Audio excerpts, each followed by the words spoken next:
सर्वेभ्यो नमो नमः। मैं doctor Praful sir, आप कैसे हैं? मुझे आशा और विश्वास है कि आप अच्छे होंगे। मेरे यूट्यूब चैनल पर आप सभी का स्वागत है। जैसा कि हम लोग पढ़ रहे हैं व्यंजन संधि के भेद, तो व्यंजन संधि के भेद हम लोग 6 पढ़ चुके हैं। आज हम लोग पढ़ेंगे 7वां भेद, जिसका नाम है पर सवर्ण संधि। इसका सूत्र क्या है?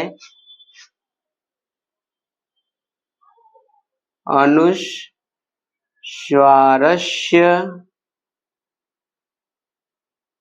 यई पर सवर्णः। सूत्र क्या है हमारा? है अनुस्वारस्य यई पर सवर्णः।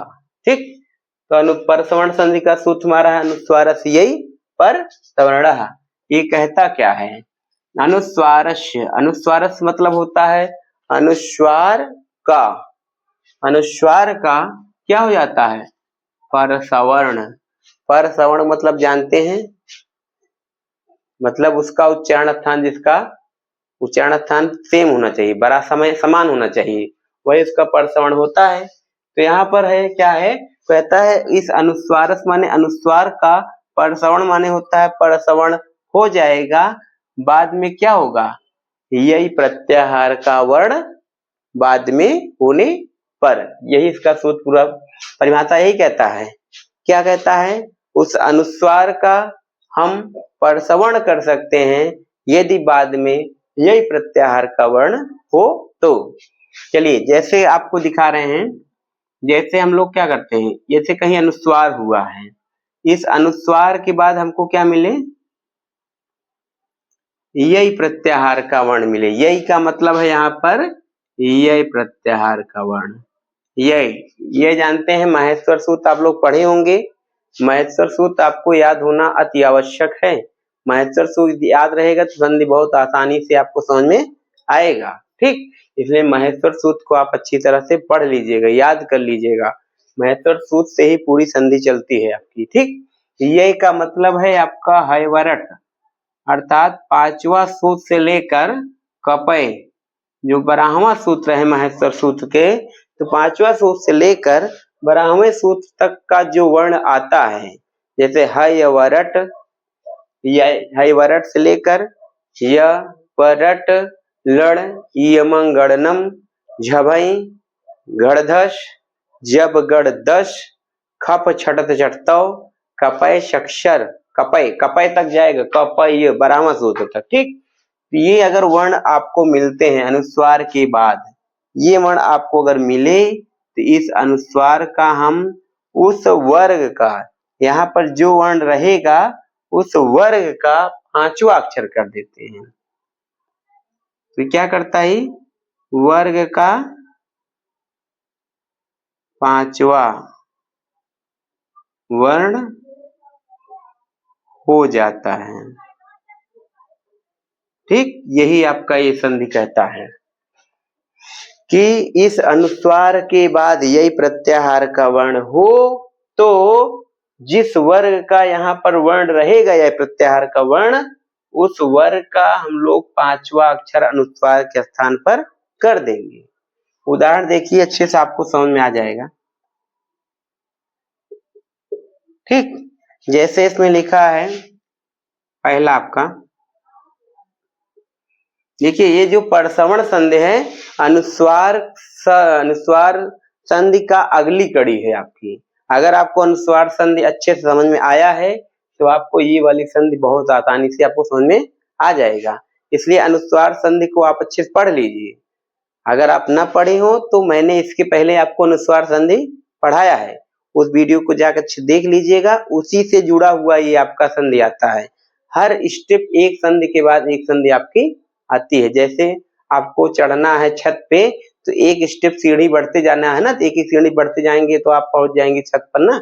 इसी प्रकार से आपको अगर संधि को पूरा समझना है तो आपको एक एक संधि को शुरू से लेकर अंत तक पढ़ते जाना है, तो आप संधि को अच्छी तरह से समझ जाएंगे। तो आपको स्वर संधि के जानते हैं, स्वर संधि मैंने पढ़ा दिया आपको। व्यंजन संधि हमारा चल रहा है, और मैंने आपको 6 भेद पढ़ा चुका हूँ, 7वां भेद हमारा चल रहा है, तो आप पीछे जाके देख सकते हैं अच्छे से। ठीक, और लोगों तक इसको शेयर कीजिए और लोगों आपको भी संधि के बारे में अच्छी से जानकारी हो सके। मैंने एक एक संधि को खूब अच्छी तरह से तोड़ कर अच्छे आपको समझाया है, तो आप एक बार देखेंगे तो आपको 100% आपको समझ में आ जाएगा। ठीक, आइए देखते हैं क्या कहता है। उदाहरण देखें, जैसे आपको अनुस्वार संधि बताया था, इसमें आया था आपको जैसे चम प्लस चल लिखा है, चम प्लस चल। तो हमने अनुस्वार संधि पढ़ाया कि माँ के बाद यदि व्यंजन वर्ण मिले तो माँ का क्या हो जाता है, अनुस्वार हो जाता है।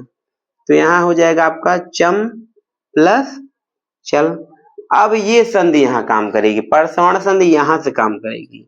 ये परसवर्ण संधि यहाँ से उदाहरण आपका है, ये कहता है कि अनुस्वार के बाद यदि आपका यय प्रत्याहार का वर्ण मिले, यही देखो यहाँ आ रहा है, तो च ट त व आता है आपका ग्राह्य सूत्र में, तो आपके ग्राह्य सूत्र इसके अंतर्गत आ जाएगा।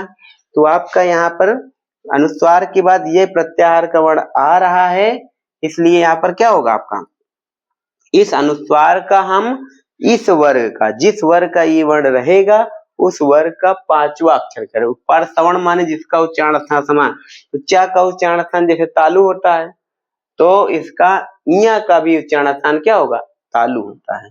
तो यहाँ पर क्या हो जाएगा, चम, यहाँ पर हो जाएगा ये अनुस्वार का हम लोग क्या कर देंगे, इस वर्ग का अंतिम अक्षर इया होता है, तो शब्द बन जाएगा हमारा चंचल।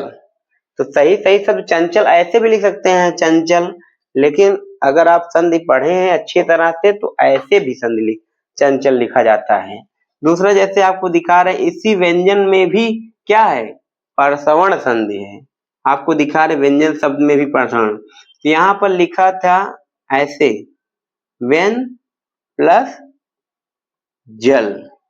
तो यहाँ पर क्या है, यहाँ पहले रहा होगा माँ, माँ के बाद क्योंकि व्यंजन आया था माँ का अनुस्वार हो गया है, तो अनुस्वार संधि कर दिया अपना काम। यहाँ पर परसवर्ण संधि क्या कर रहा है, ये कहता है अनुस्वार के बाद आपका ये प्रत्याहार का वर्ण आना चाहिए। कि जब गण 10वां सूत्र आ रहा है, 5 10 आ रहा है 12 के बीच में, तो 10वां सूत्र का वर्ण है, ये जिस वर्ग का रहेगा उस वर्ग का 5वां अक्षर इसको कर देंगे हम लोग। तो ये आपका क्या है, यहाँ पर आपका है जा, तो च वर्ग का है, तो व्यंजन में ऐसे व्यंजन लिखा जाता है, तो शुद्ध व्यंजन आपका ये हो जाएगा। ठीक, तो व्यंजन शब्द आपको बन जाएगा है। इसी तरह तीसरा आपको दिखा रहे हैं, जैसे इसमें लिखा है साम प्लस तह लिखा है, साम प्लस तह। तो यहाँ अनुस्वार के बाद ता रहा था, मतलब ये प्रत्याहार का वर्ण है इसमें, या ये ख प छटत चट तव आ रहा है ग्राम सूत्र में। तो इस अनुस्वार क्या करें, ता है तो अंतिम अक्षर ता था दा धा न हो जाएगा, तो बन जाएगा हमारा क्या, शान लस्ता बराबर बन जाएगा क्या हमारा, शांत बन जाएगा। यहाँ पर क्या बन रहा था हमारा, यहाँ हुआ था हमारा व्यन प्लस जन, जन था यहाँ पर व्यंजन न, तो बन जाएगा सद हमारा व्यंजन, अब इसको इया हो जाएगा इसमें। जैसे एक हमारा चौथा उदाहरण देखिए, इसमें लिखा है जैसे गंग गा लिखा था, गम प्लस गा। यहाँ पर क्या है आपका अनुस्वार है, अनुस्वार के बाद आपका यह प्रत्याहार का वर्ण आ रहा है, ये ग जो है क वर्ग है, तो क वर्ग का अंतिम अक्षर क्या होता है, अंग होता है, तो क्या बन जाएगा गम प्लस गा, शब्द बन जाएगा हमारा, ऐसे भी कर सकते हैं गंग गा। ठीक, गंगा आप ऐसे लिख सकते हैं, और अच्छे से लिखना है तो ऐसे भी कर सकते हैं गंगा, ये भी सही है आपका। तो ये आपका परसवर्ण संधि यही कहता है आपका। ये कुछ आपके कुछ उदाहरण थे। इसी तरह जैसे दंड शब्द होता है, दंडा, तो दम प्लस ड था, माँ का क्या हो गया ड है, तो टा ठा डा हो जाएगा, डंडा बन जाएगा। ठीक, तो ये आपके परसवर्ण संधि समझ गए होंगे। ये परसवर्ण संधि कहता है अनुस्वार यही परसवर्ण, उस अनुस्वार का हम क्या कर सकते हैं, परसवर्ण कर सकते हैं, अर्थात उस वर्ग का अंतिम अक्षर कर सकते हैं, पंचमाक्षर कर सकते हैं। यदि बाद में यह प्रत्याहार का वर्ण हो तो अनुस्वार के बाद यदि यह प्रत्याहार का वर्ण आपको मिले, 5 वेले से 10वें 12वें सूत्र तक कोई भी वर्ण आपको मिले या बाद में, तो इस अनुस्वार का वर्ग का 5वां अक्षर कर देते हैं। ठीक, जैसे चम प्लस चा, ये तो आपका अनुस्वार संधि है। उसकी अगली कड़ी आती है परसवर्ण संधि। कहता अनुस्वार के बाद यदि यह प्रत्याहार का वर्ण हो, जिस वर्ग का रहेगा उस वर्ग का 5वां अक्षर करेंगे तो चा था, चा छा जा जा इया हो जाएगा। यहाँ व्यन प्लस ज जन है, तो यहाँ भी आपका चा वर्ग आया है, चा छा जा जा इया हो जाएगा तो व्यंजन बन जाएगा। यहाँ साम प्लस ता है, यहाँ पर क्या हो जाएगा ता, ता अनुस्वार के बाद आपको ये प्रत्याहार का वर्ण आ रहा है, यहाँ पर अनुस्वार का क्या कर देंगे, ता है तो ता था दादा ना हो जाएगा, तब बन जाएगा हमारा शान ता। यहाँ गम प्लस गा लिखा है, अनुस्वार के बाद यहाँ पर ये प्रत्याहार का वर्ण है, तो यहाँ पर आपका क्या करेगा, क वर्ग है गा, तो क वर्ग का अंतिम अक्षर अंगा होता है, तब बन जाएगा हमारा गंग गा। तो मुझे आशा और विश्वास है कि आप अच्छी तरह से समझ गए होंगे। धन्यवाद। नमो नमः।